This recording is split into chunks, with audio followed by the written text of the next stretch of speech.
Get Zara in here too. Zara. Hey. Hi everybody, welcome to Bill and Amon's Bogus Hangout. And have our guests introduce themselves. Zara, want to Hi, introduce I'm yourself? Zara Altair, and I am a web content writer. Doc? Doc Sheldon here of Intrinsic Value SEO. Terry. Terry Would you Van like to Horn. introduce yourself? Yeah. Yeah, Terry Van Horn. I try to do lots of things. We'll leave it at that. And I'm Bill Slosky. I try to do lots of things too. I'm at SEO by the Sea and Go Fish Digital, where I'm the director of SEO research.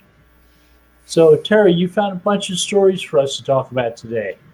Yep. And one of them surprisingly says, if you have AMP, use AMP. Stay with AMP. It said something along the lines of, with Google's move to user experience signals, AMP still works. And it's something Google will look at. Yeah, John actually said the quality scores on AMP pages are very good, probably because they're built for mobile, right? So, makes sense. I don't think it has anything to do with it being Google. I think it's the framework was built to work a certain way. So, and there was one line in that article that said, that may have been quoting John. It said, for desktop search, they'll use the non-AMP alternative, but they'll still index pages based on the AMP results. Yeah, basically, the AMP page becomes your quality score page, and your desktop page, all it is a URL to them now. It doesn't really, they aren't really indexing them. Yeah. So it makes sense for me to implement AMP on my site. Or something like it. You know, it doesn't have to be AMP to be AMP-like. I would not, if I was going to spend the time to do that, I wouldn't put it on AMP. I'd do it myself. Because, you know, Google, what are they known for? Can you name a product that has been around, you know, let's say 10 years? Well, the only one I know of is what was Frugal, right? Is the only service I know that's, and analytics that is still going. Local search was 2001, so it's 19 years. But that was an algorithm of the search engine, not actually, you know, not actually something that's not core, right? And Google News was 2003. Okay, but then again, it's core to the results. It's a vertical search engine. Yes, so it's a vertical. It's not organic search, but it is a search engine. Right. Well, now and I'm talking more about the services, Bill, like, you know, Google Plus. It goes on and on. Like, right. Well, they have retained some. They do have a history of what's the phrase? Fail fast, or just lost interest in it. Like, they don't want to be second in anything, right? They couldn't beat Facebook, so they just said, you know what? Okay, then we'll just stop doing that. And I think they were using it partly with Android as well, as they thought maybe they could do something with the phones with it, right? Because they basically made anyone with a phone who bought a phone get on Google Plus. I've heard rumors of a new social network from Google. They won't call it Google Plus; they'll call it Google Currents. But that should be coming out. I'll believe it when I see it. We'll see. But it's not core. They added the ability to like Google Discover articles. So they made that more social too. Which I believe probably melds in with it with one of the topics that I added at the end, Bill, the key, which is basically finds that stuff and curates it for you for a group as well. I think it fits better with top stories. Search results that are top stories. The Right, top but stories key- carousel. Yeah, The stories and top stories are decided upon based upon query information and also social information. yeah. Well, But one look could at it, easily, Bill. You'll. Oh, sorry. I was trying to get into Keen this morning and kept on getting interrupted, so I stopped. Yeah. It was sort of like we're getting too many COVID cases, so we'll just stop testing. We'll get less Yeah. COVID cases. one could Okay. say that what they're talking about doing with AMP now and kind of stepping up the velocity on this mobile first stuff, it's kind of becoming core now too. Since they're going to be determining their indexing by this.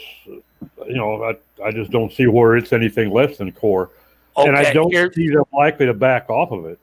So AMP is short for accelerated mobile pages. Mm-hmm. So it's got mobile built in. Right. Well, it's on their servers too. It's a lot easier to serve it when it's on your own server.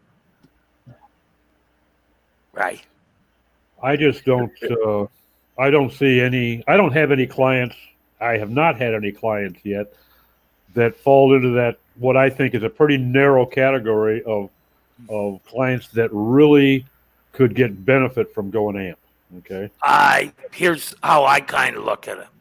Right. If you want, every site has pages that you want to have to get ranked in order to sell the service.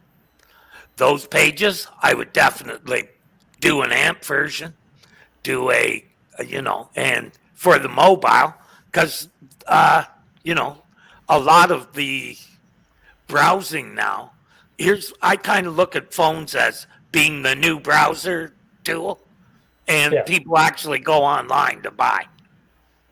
Mm-hmm. So, the mobile version, it's really hard to make a mobile version of a site that will convert really well. It is, yeah. Right. It's difficult. It's even difficult to make them fully functional for an e-com because there's so much involved that just doesn't play well on a mobile device. Right. So my thinking now is you divide what you need to get ranked, right? Those get AMP pages. The rest of it doesn't matter. Right. Well, John is saying that at some point they're going to be shifting to mobile first indexing for everything, and even if your site is not yet ready for it, at some point they'll make a massive cutover, and they're going to move it over anyway. To me, I would just as soon go ahead and build the damn thing fully responsive, and stay away from AMP. Okay, so I have about 5 sites that I'm getting ready. They're still running on basic HTML. Mm-hmm. If it ain't broken, don't fix it. Exactly. I've got all of my sites have been moved over to mobile first. I've got them optimized and responsive, and they're all working fine on both Android and Apple. So I don't care. I have no desire to throw my kit bag into their wagon. Yeah.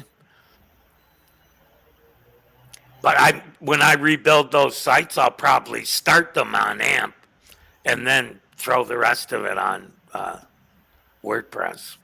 Well, if it makes sense, yeah. I mean, I can see that. I have been lucky. I haven't yet had a site that really I felt could really benefit tremendously from it. As long as I can make it responsive, display well, and functional, I don't even care if they move them over to mobile first. Well, they all are already on mobile first.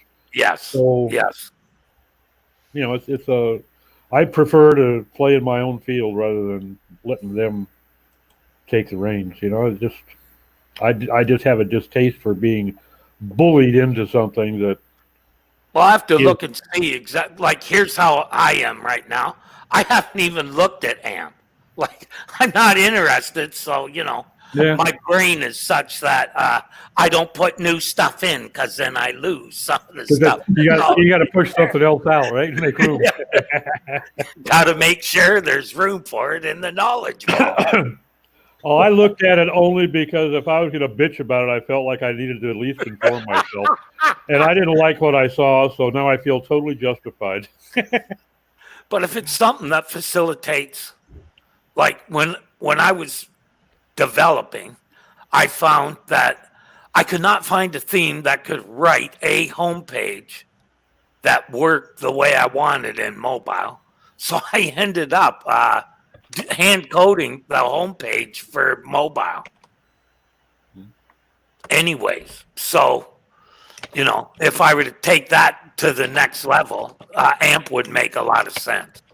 And I believe if AMP is what I think it is, I can probably build a, what do you call it?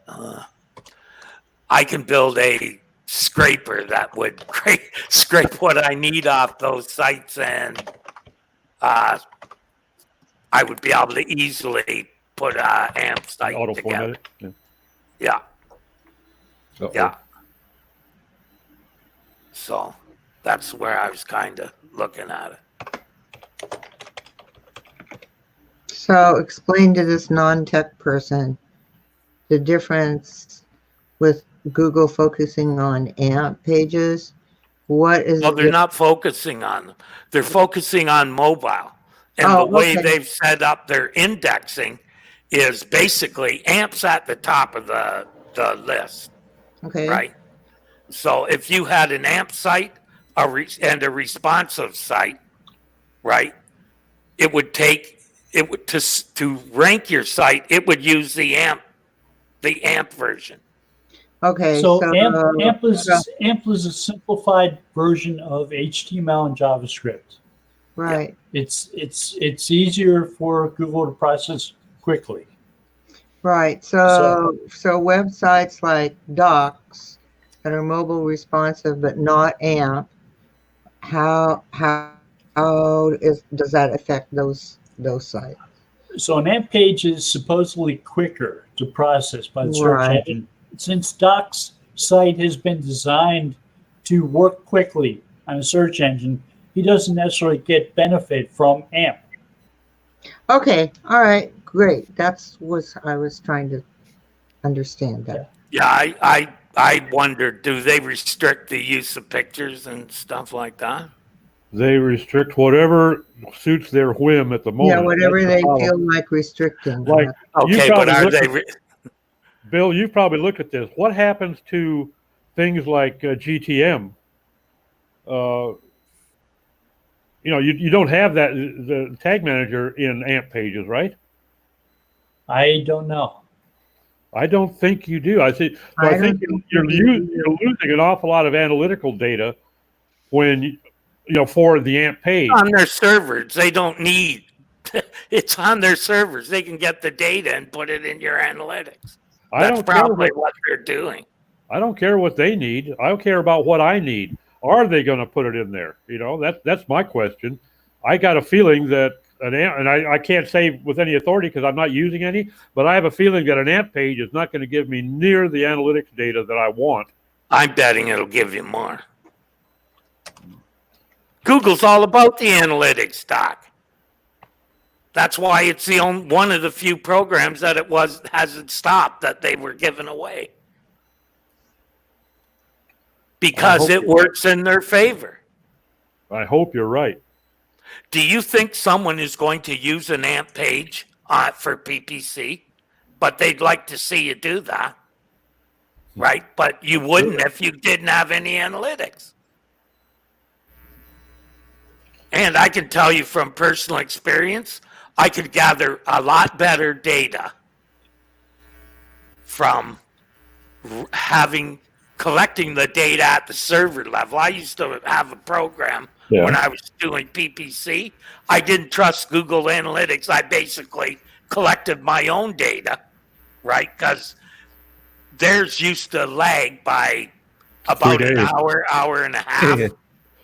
And when you're spending $3,000 or $4,000, every hour, you kind of got to pay attention to what's going on at the minute.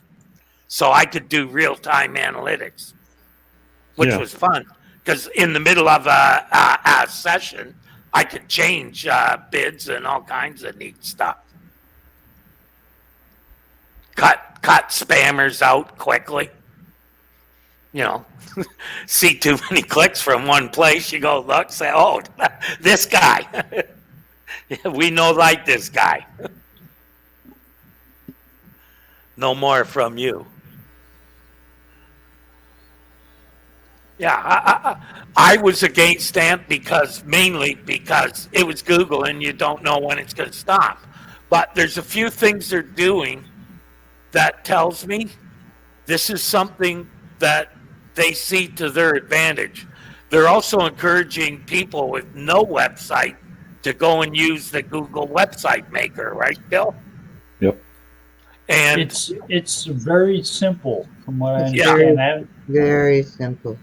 And that would be in the same thing as AMP, basically, right? Same deal, kind of. There are less things to control. There are less variables. There's less ability to customize. Yeah, and when you don't have all that JavaScript and calling in 15 APIs because you want one freaking font. Right. Yeah, right.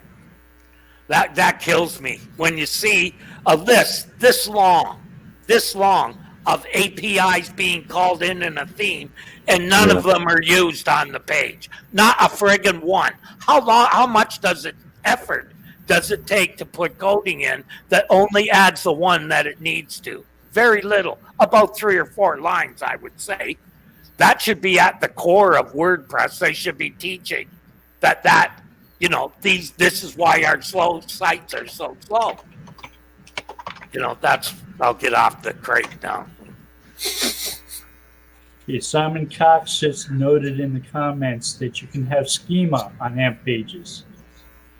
So that's good to know. I didn't know. Okay, schema or the other version as well, LD, JSON. Well, JSON LD is a version of schema vocabulary. Oh, okay. It's one type of markup of schema vocabulary. Right. Yeah. Schema is referred to as vocabulary. Right. And JSON LD is one type of markup that you can show off that vocabulary in. Right. When I first started learning about it, they seem to be separated, micro formats here and JSON here. So I think there's a lot of uncertainty in the way people express it. To be separated, micro. What was that? That was you in a time warp, Terry. Yeah, really. Yeah. Got a good load. So I when I first started learning it, I had semantic web people straighten me out on that every time I brought it up. They would say, no, it's schema.org is the vocabulary, and JSON is the markup. Okay. And the other markups, the metadata is a markup too. Metadata was introduced in HTML5, I believe.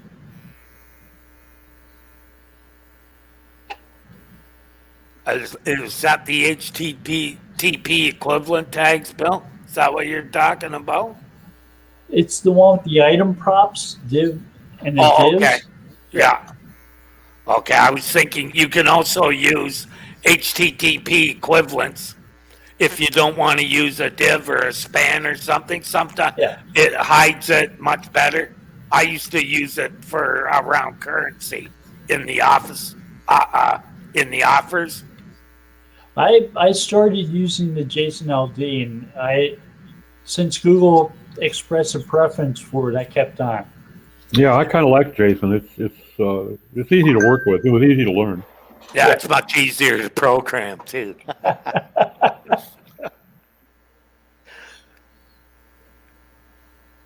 You don't have to interlace it with the HTML. And the first time I tried doing that, I ended up having a web designer clean up my HTML for me to get rid of all the junk I had in it. Said, no, I wanted that junk.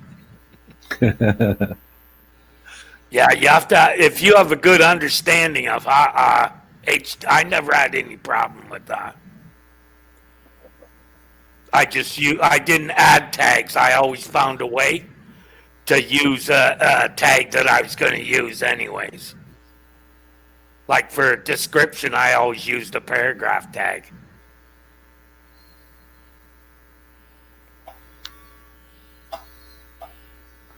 When I first started doing it, I used a lot of divs, and I realized my mistake, and I got away from that crap. But Yeah, the divs make the HTML really complicated. yeah, Trying to keep, especially if you're like me and don't put them in start and finish, and you try and figure out how many you need at the end.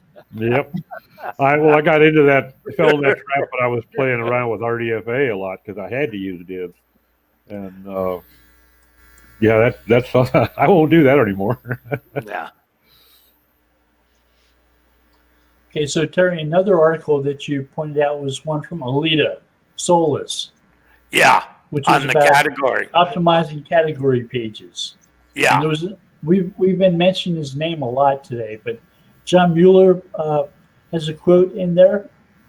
And Yes, it was something along the lines of, if you have content on your category pages that helps us understand what the page is about, we prefer that. Yes, you don't need a story. You just need a little bit. One thing that when I was programming, I started using meta tag data for meta descriptions for that, and that seemed to work really well. So, for instance, when I was building a category page, Right. I'd have a picture, and underneath of it, about 100, 150 characters of description, the meta description, which you want to make them about 162 to 160 to 165, right? So it worked well. But your meta tag, your meta description content doesn't get indexed. It's in the page. So the description for the subcategory would be the meta tag from that page.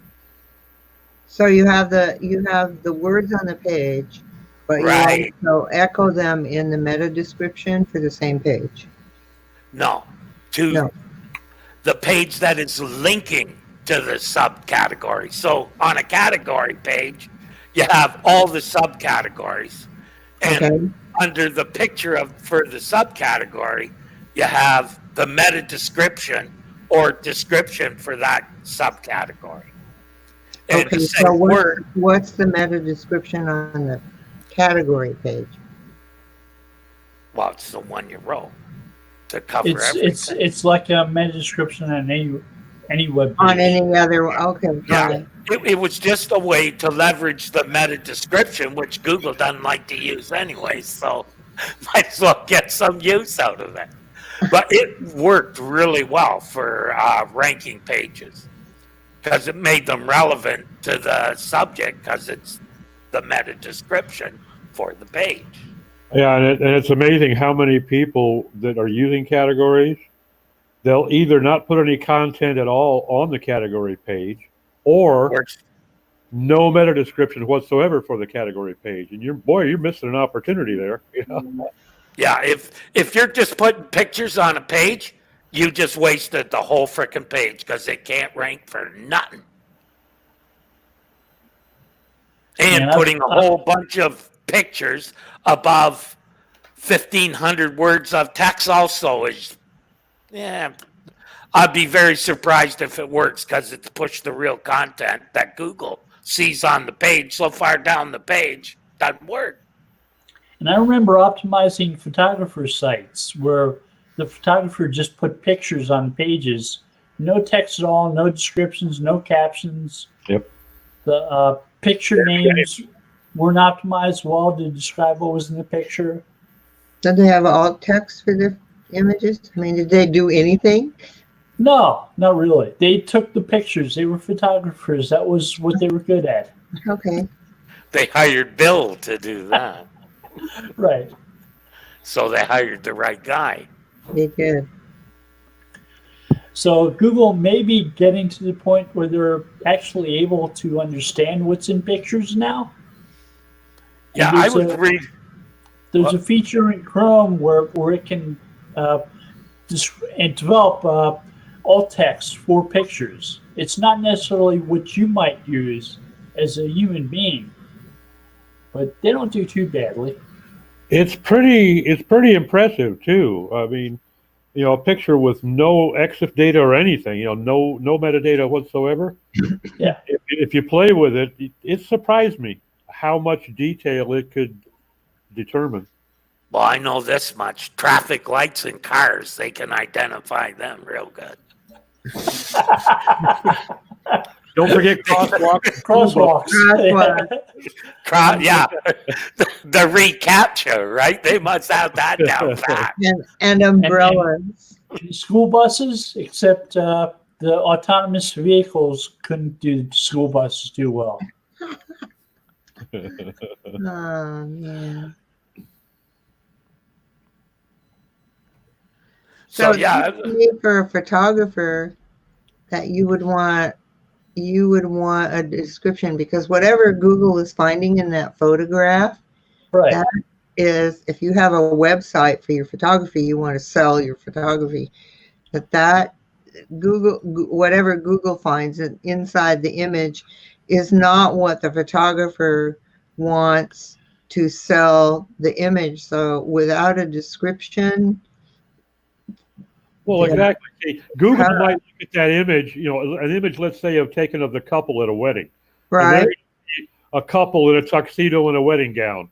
Right. Maybe a chapel, okay? But the photographer is going to want to stress this wonderful halo filter that he uses. Exactly. So you want to write your own descriptions. You don't want to let the algo do that for you. Exactly. So you but Google's really need that description, because that's what emphasizes the uniqueness, whatever it might be, of your photography service. But remember, Which is why you put text on your pages in addition to the pictures. Yes, we're very lucky they got you, Bill.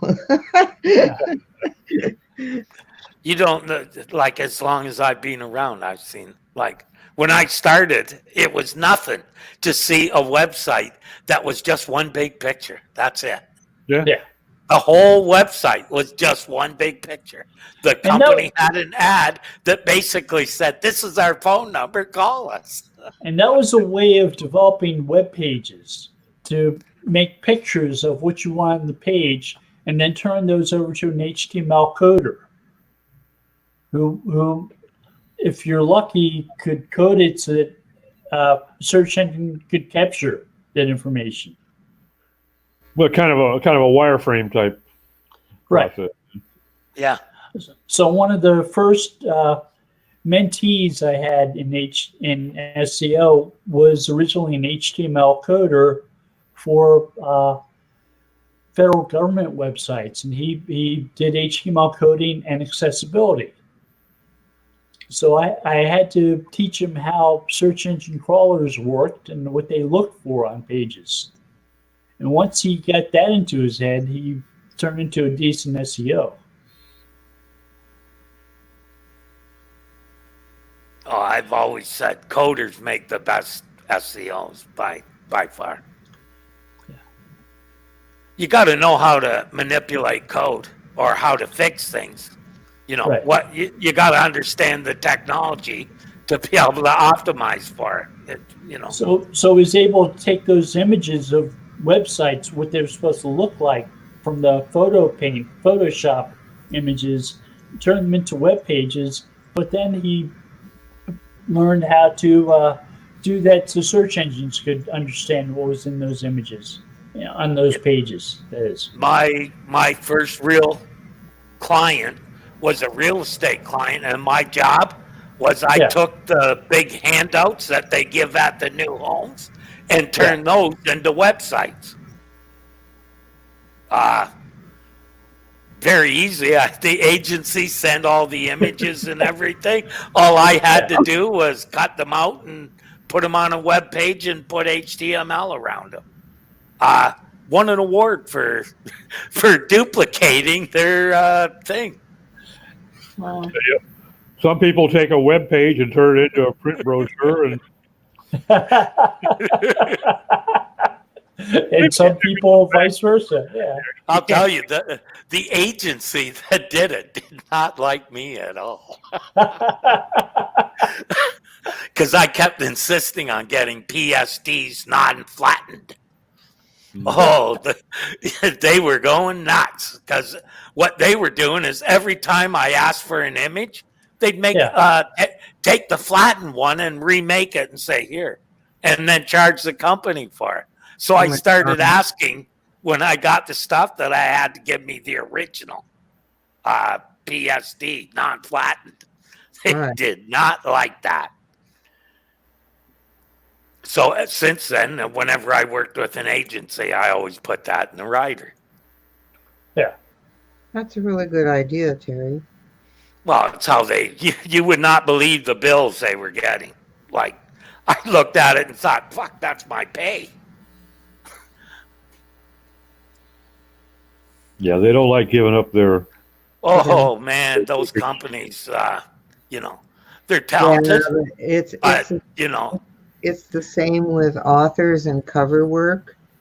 People will get a cover design, and then if you ask for the PSD, because you could pull out images to use for marketing and stuff, they're like, because that's all why. of a sudden that's their work.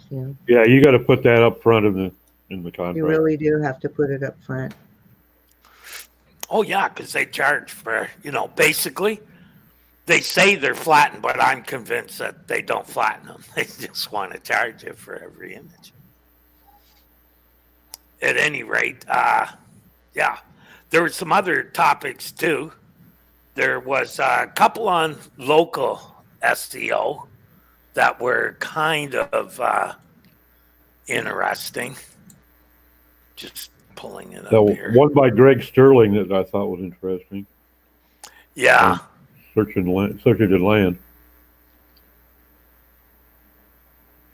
I was kind of surprised at some of the numbers in his survey there. Yeah. So local SEs are focused on link building, and content development, which they should be. That's like saying, hey, they're doing what they're supposed to. What I thought was really interesting was so many companies I was surprised at the amount of companies that were buying Google ads. Yeah.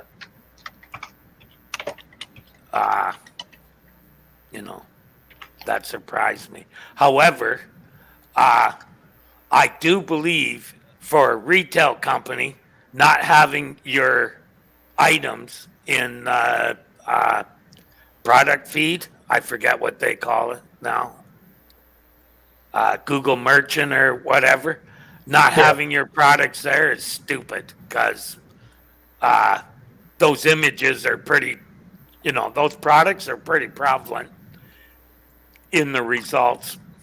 And they can show those products as similar products to something somebody searches for. Right. So you've got potentially more sales coming in because of that. Well, when you put in a transactional phrase, that stuff's front and center. Not only do you have that, you kind of see the same images that are used in the ads. Yeah. In as the images for that category, very similar, often from the same stores. I guess that's just a coincidence.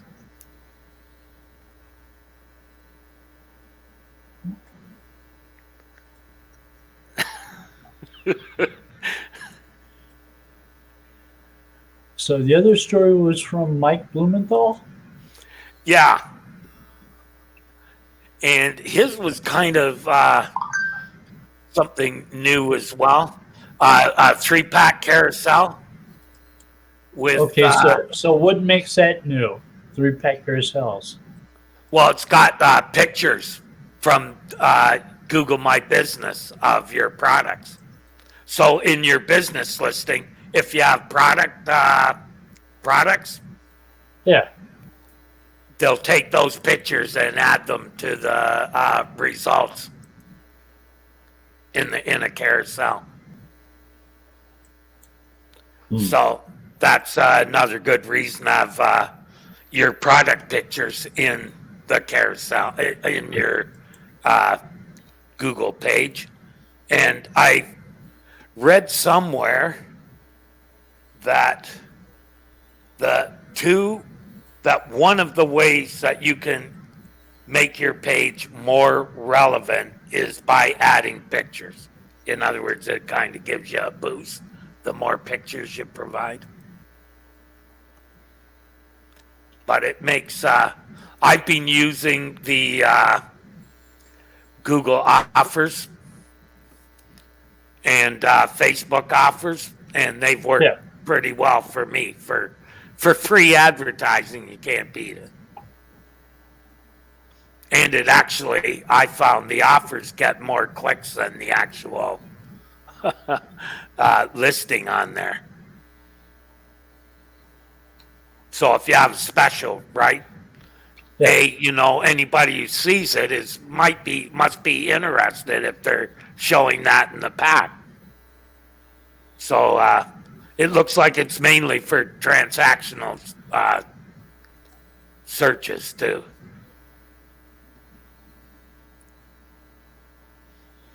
So that'll be, I think that'll be helpful. Yeah. So tell me something. One of the other stories you sent to us was about renegade linking practices. Yeah, Johnny again out there telling them, no, boys, don't be doing this. But it's just the same old stuff. Like, I can't believe that, here we are 25 years later and we're still talking about, about linking. Like, that there's right way to do it and a wrong way. You would think that everybody would have given up on the wrong way by now. Well, I mean, it's obvious it's not sustainable. But there's so many noobs popping in every day too that. Well, yeah, haven't learned yet that they aren't smarter than a couple of thousand engineers at Google. But there are people who do think they're smart. So if I use the CSS and I make the text the same color as the background and nobody sees it, that shouldn't be a problem, right? Right. Not at all. Or better still, I'll make this page of pure spam meant to rank, and I'll hide that link like that. Or one I saw not too long ago where they were using their CSS3 to drop an image in where they wanted it on top of text. Oh, that's older. Christ, I tried that first in the early 90s, and they caught it then. Yeah. Yeah, in fact, I was having trouble ranking that real estate site, and it had this massive image, so I put all this text underneath of it. It worked for about a month, and then it was caught. And that was back then, and people still think that works.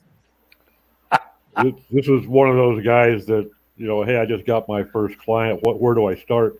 Kind of guy. Yeah. Yeah, it's like, how much do I charge somebody for Knotted again? Yeah. This guy thought he had come up with a very innovative, cutting edge practice. He got ripped apart. When you think about it, though, the way Google has gone to kind of natural language, right? Yeah. Most spam stuff doesn't work for that reason alone. It even if you put it in there and they don't detect it, it's not going to really help you rank. Or chances of it helping you rank are very low. Not like it was when it was phrase-based, right?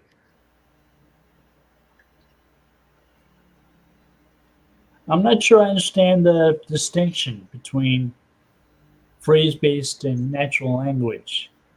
Okay. So I would say phrase-based was basically based on how many times a phrase was repeated on a page, right? Okay, so term frequency type. Frequency type stuff, right? Yeah. Whereas that doesn't really pay it's not a big part of ranking now. No. Not as big as it was 10 years ago, especially. But even to go 3 or 4 years back, it's become less and less a factor. And it's more about having, the concept and, that kind of stuff in there rather than repeating the same phrase X amount of times. Christ, I can show you text that I am ashamed of that worked really, really well, and it wasn't even spamming. It just looked like I didn't know how to write.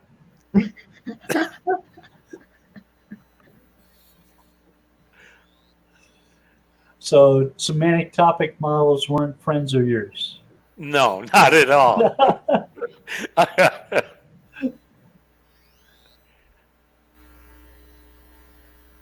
But I thought some of the data in that about the numbers of spammers that they're catching and what they're catching was interesting as well. It kind of tells me, and I think that's why they released it. Yeah. It tells me spam's not really a sustainable thing. Even less so than it was, even a few years ago. Like, I can't believe how much Google has improved in the last 5 years. It's almost like in the last 5 years, it's gone further than it did in the first 10. You know what I mean? It's phenomenal, yeah. What they've done just recently is, mind-boggling. Well, this article is saying that they auto-generated or scraped content has been reduced by more than 60% compared to 2018. Yeah, that's phenomenal in 2 years' time. Yeah. Yeah. So I see a lot less pages that are scraped together content from multiple sites. Because that used to be a process where they'd look up a query term, find the top ranking pages, and stitch together a page from content from those pages. Take bits and pieces from. Yeah. Yeah. And don't see that as much anymore. I do see completely scraped pages. Yeah, I think, and a lot of the advances go to machine learning. Stuff like that is the result of machine learning. Correct, Bill? Go ahead. I think it's possible to identify that a page might be written by multiple authors using machine learning. By the writing style, you mean? Using some type of N-gram statistical language models. Say this sentence was not written by the same person as this sentence. Yeah, that's going to put a ding in the pocketbooks of those folks that are peddling spinners over a webmaster forum. What are they peddling, Doc? Spinners, spinning programs. And people are still doing that? Oh God, yes. What are they called? WSOs or? So the guys I knew who were spinners or creating spinners years ago, they're not still selling those, I think. I haven't seen them at least. So it's new purveyors of fine spinning. But the thing that always whether Google finds it or not, what always amazed me about those spun things Yeah. was they were next to unreadable by any human being. You know, they had this strange syntax and phrases Yeah. and stuff. And so it was like, what is this all about? You couldn't even read it as a human being. Yeah, And but Now, you and could tell it was fun nowadays, because they just plunked different things in, you know, and then but it didn't make any sense. and nowadays, AIs that write articles are much better than that. You can't tell that they're not generated by a human. Yeah. They're often even better written than most humans would write them.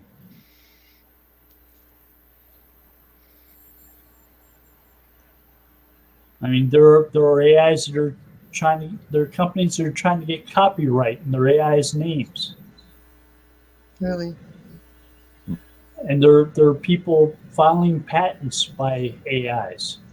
And they're trying to stuff scientific discoveries in different templates and applying for patents with those. They're getting turned down by the patent office left and right. But the idea is that the AI would write stuff. The AIs are much better writing stuff than they used to be. Mm-hmm. It no longer is like a Frankenstein monster of content. Or like fun content. The success that Google has had with their AI research is phenomenal. You know, I think I mentioned last week, you know, how much Google Translate has improved. Yeah. Where it's nearly error-free in many instances. And you certainly couldn't say that 5 years ago. I mean, Right, it was nearly unintelligible 5 years ago. You couldn't even say that 2 years And ago. what they're doing with their algorithms, you know, if it's even only as equally effective as what they've done with Google Translate, it's something to be considered. You know, that their image analysis, video analysis, and audio analysis have all increased tremendously. Yeah, look at the least 2-3 years. captioning on YouTube. How much that's improved in the last. Oh yeah, that's amazing. that's all the machine learning of video and audio, especially, I'm sure. Yeah, I think They're doing object recognition in images where they can identify what's actually shown in those images by matching them up with templates. Yeah, interesting point. I saw a video that this was a guy in India that was analyzing a video that had been run through some company's tool that they had developed that would look at the video and tell you what was in it. Okay, in a screenshot, it was impossible to tell what this guy had in his hand. Was it a pen or a pencil or just a stick? Okay. The video determined that it was a pen because it had a button at the end. Okay, you zoom in on this thing. There was no way in the world you could tell it had a button. It was just a stream of pixels that might have been something resembling a stick. But it was able to determine by looking at all these different angles of the thing as it moved in the video that it had a button. If you watch TV, you watch a crime drama on TV. Sometimes some of these shows, like a CSI type show, where they show attempts to do facial recognition, and they show a person's picture, and they show lots of all those faces faces go flying by until they find a match. Right. That's sort of what Google's doing with objects of all different types, not just faces. Mm-hmm. So it's that goes back to the company. Remember when they bought that? Nevin Engineering. Yeah. Is that they had a store, and it was mainly they wanted the image. So Helmut Nevin and his sons. Yeah. Hmm. They were heavily involved in facial recognition and object recognition. Yeah. But didn't they have a store too, where they were using demonstrating and Google bought that, is what I understood. I don't remember the store.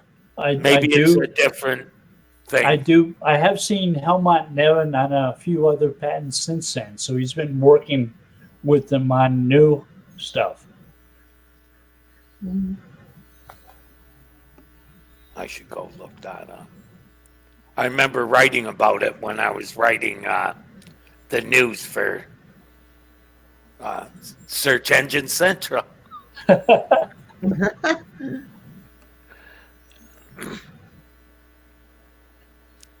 But one of the latest patents I wrote about was talking about how they were analyzing images to learn more information than they could learn from knowledge bases, like Wikipedia. They would go to a place where there were lots of pictures, say, of bears. And they could tell that grizzly bears liked hunting in rivers, and they liked fishing. They would capture fish, and the images would recognize the bears as the primary object of the images and fish as the secondary objects. So you'd see the bears eating fish, and they would analyze how bears actually caught fish, and they could include that information in their knowledge base. So it's not the type of thing that a Wikipedia would cover, but it's something they learned from those photographs. So if you ask a question like, how do grizzly bears catch salmon? Where do grizzly bears hunt? Yeah. And the answer would be in a river. For salmon. For salmon. They would also... And that's directly from Google. So there's no... Well, that patent, it had a bunch of drawings, pictures of bears catching fish in rivers. But what I'm saying is in the search result, the answer comes directly from that, not from a website. It should. Okay. So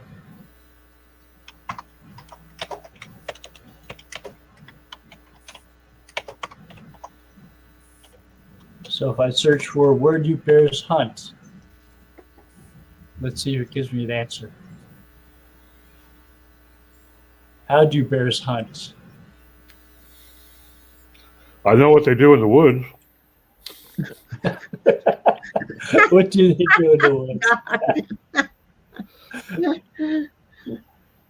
What do you do if a bear sees you?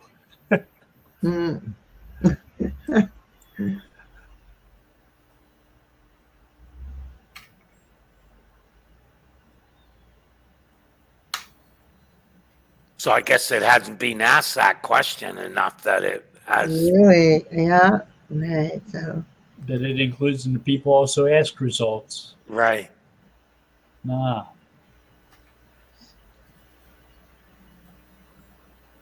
What type of bell is best for hunters to wear to keep bears away, right?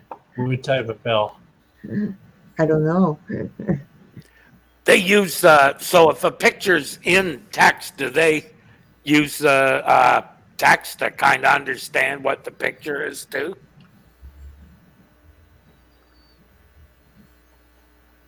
When they're analyzing pictures, they might use optical character recognition to read text in those pictures. Right. But the text is actually in the picture. It's a picture of text. A picture of text. Yeah. Okay. Yeah, it's OCR. They can read traffic Yeah. signs. You can read that. That's old as the hills OCR for sure. Yep. I mean, I remember first doing SEO. Business owners would take pictures of their signs, their business signs with the addresses on them, and put the picture on the website.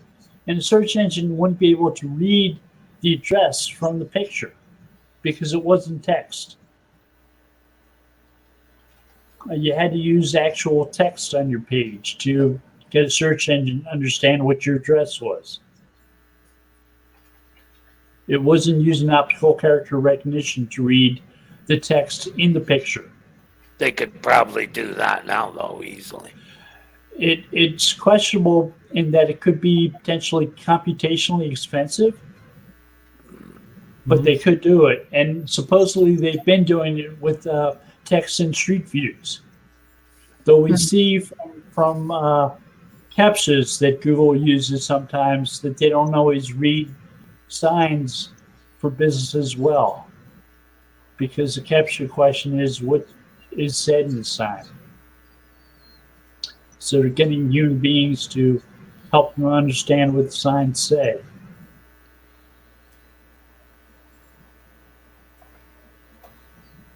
I remember they were doing that with numbers too for a while too, right? Yeah. Sometimes there were street numbers, addresses. We interviewed a photographer for the Google business thing. Yeah. And one of the things they had to do for every store was take a picture of the address. Right. So wherever the address was on the store, you had to take a picture of it. That was probably to verify the address. That was to verify that business was at the location people were claiming it to be. Right. So that the address image, the image of the address matched the description in the business description. Not every business has their address in the sign with the name of the business and the address itself. Right. Yeah, but when you're hiring a Google photographer to come out and do your shop, store, whatever, it's because you do have a physical site. You know, because they're taking images of the inside and the entrance and the inside, and then they go upstairs and take pictures of, Right. I'm just saying that some businesses don't have a sign painted on the door saying what the name of the with business the number, is and what the right. Or address don't is. even have the address displaying anywhere. Right. Because sometimes you try to find a place and you look for the address and you drive around to find the place and you can't find it because then it It's didn't really bother to put a hard. sign on the building. In some small shopping mallettes, whatever you want to call them, and the address is like 175 through 189 or something like that, and then each shop has its own number. I don't know how they deal with the local fire department because they need an identifier as well. Fire departments generally have an electronic version of a map for a mall or a strip mall or apartment building. So they know complex. They know when they get a call from somebody that is in 179G, it takes them probably 10 seconds to get a visual on exactly where that is and know which entrance to go in, which hydrant is closest, blah blah. Yeah. Oh well, that's reassuring. If you're on something like a college campus and you look for a sign, a number on a building in the college campus, like an office building, you may have trouble finding a number. They usually have their own mail departments. Right. And they know where the offices are, so they can get right. stuff And to the right place. often on campus, it's like Greenwood Hall. It isn't Yeah. at all. It's the name of the building, not the address. Right. Yeah. When I on the main street of a town, the office upstairs above the stores has a side door, and quite often those didn't have an address on them. Mm.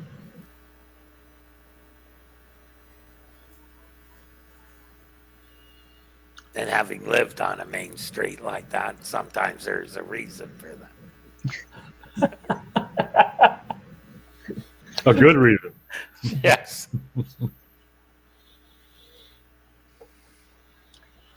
Well, I know in my complex where I live, every place is numbered, but it's not. Google Maps, it's a gated community, and Google Maps ends at the gate. So there's no way once you're inside here to know where a particularly numbered place is. Yeah, because they couldn't get inside the gates to take Right. the street view.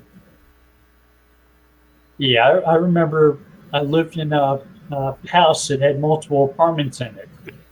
Okay. And Street View car came by one day while some of my neighbors were partying on the front patio. Took their pictures. Party house. And so I showed them the Street View pictures of them partying on the front patio. They got upset. Oh, that's funny. Usually when they have people in the photos, for whatever the reason, they blur out their faces. Yeah, That you have license to have a plate. release. Yeah, but if you have 5 or 6 people partying on the front patio of some address and their faces are blurred out, you can guess that they probably live in that place. Yeah, I bet.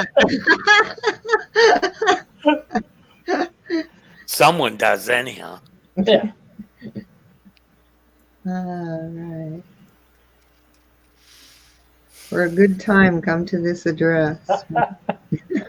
Yeah. So I printed out a robots.txt sign for the front door. And I was going to hang it on the front door. A no index. You know, a disallow slash.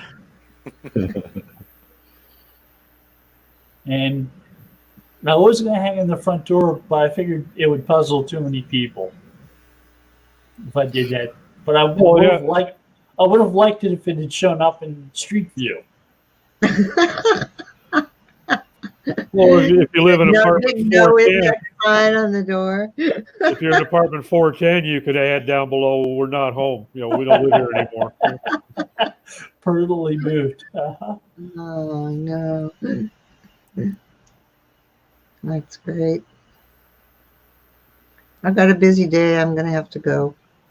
So We're thanks We're everybody. at the top of the hour, so Oh, to yeah, call it a we day. Yeah, we are.